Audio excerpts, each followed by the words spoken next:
Let us know about importance of Women's Day.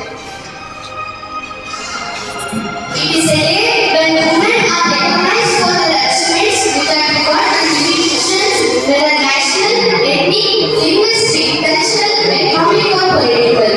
Since those early years, International Women's Day has assumed a new global dimension for women in developed and developing countries alike.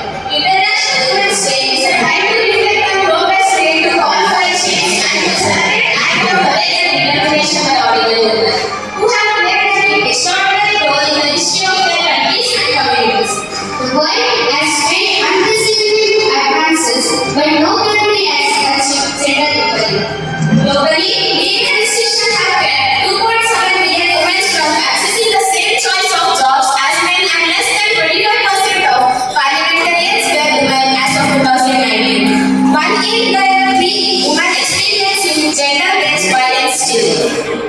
Why this day is celebrated as Women's Day? While Independence Day declared March 8 as International Women's Day in 1922 to honor the women's role in the 1917 Russian Revolution.